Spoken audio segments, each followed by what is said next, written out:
The story that I'm going to read out to you today is from a book of short stories that I'd written called Cantilever Tales some years ago when I used to write.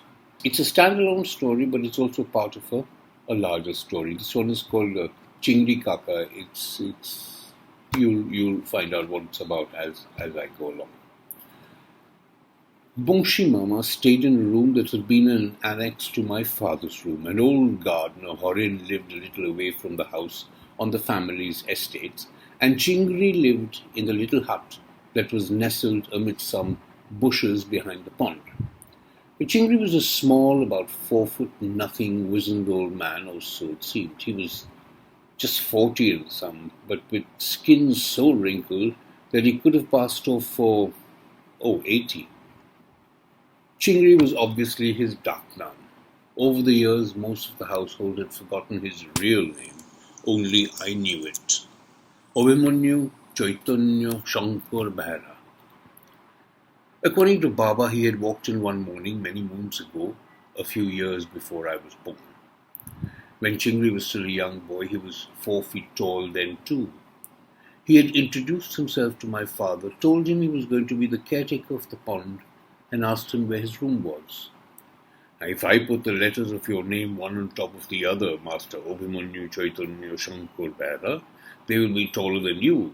Do you know how deep that pond is? You are a shrimp, a little Chingri, my father said. Without saying a word, Chingri turned around, walked to the pond, dived in, and came up 10 seconds later with a large rui in each hand. Here you are, sir, tonight's dinner. I should have caught them sooner, but your pond has not been cleaned in years. Obviously, I could not see a thing. Baba had never eaten a better rui, and ever since Chingri had become an indispensable member of the staff and of the house. He built himself a little hut at the far end of the pond. It is out of bounds for everybody. Strange smells waft out of it periodically, and the unguents and potions he produces find their way into the pond. We have the cleanest pond for miles around.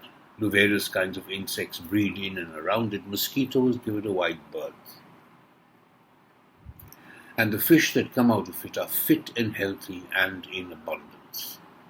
For our table, even now, Chingri dives in and personally catches the ones he thinks would suit our palate for that day.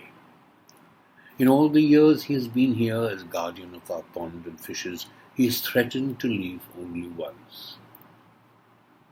Some years ago, when one of my many sisters came visiting from Germany with her husband and children, I don't know what she had told her husband, but he was under the impression that he could fish in the pond. Jamai Babu appeared one morning, dressed in his waders, special glasses perched on his nose that allowed him to look at what was happening under the water, a waterproof jacket over a red and white check shirt, a Stetson hat that had lures, hooks and baits on it that could catch any kind of fish in any kind of waters, a fishing rod that looked like a high-tech implement of war, and an attitude to match. Chingri watched this apparition from across the pond, his jawline scraping the floor. When Jamai Babu stepped into the pond, Chingri winced as if in pain.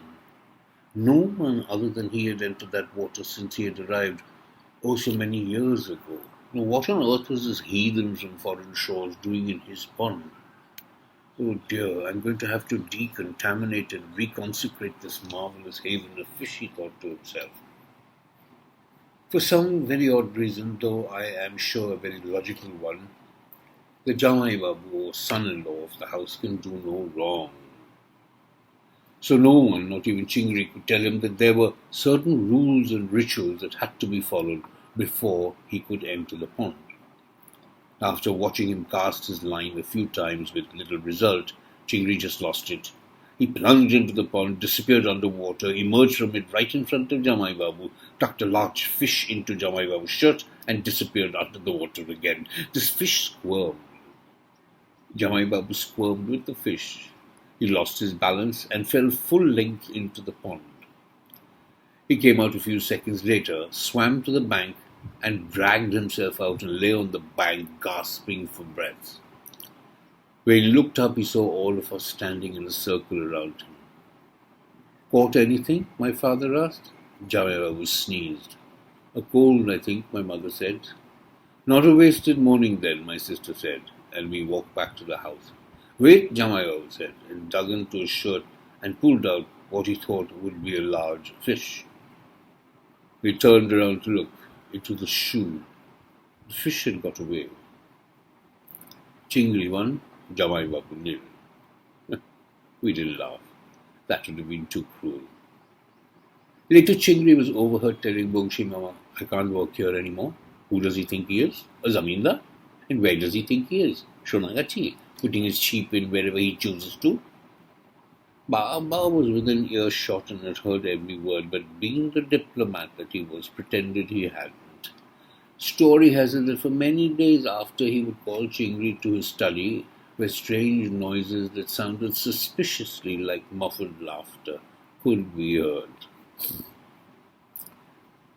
My mother did her imitation of a not very amused Queen Victoria. However, she too was not unaffected by the goings-on.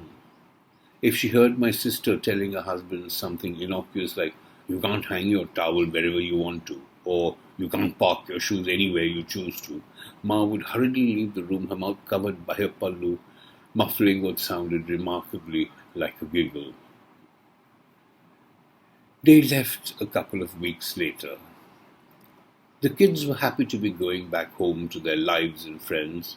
My sister was miserable, unsure when she would be able to visit her Bapir Badi again, and Jamaibabu was sad that though he had eaten the best fish ever, all he had caught was an old shoe and a discarded plastic bottle, planted there deliberately by Chingri just for Jamaibabu to catch, I'm sure.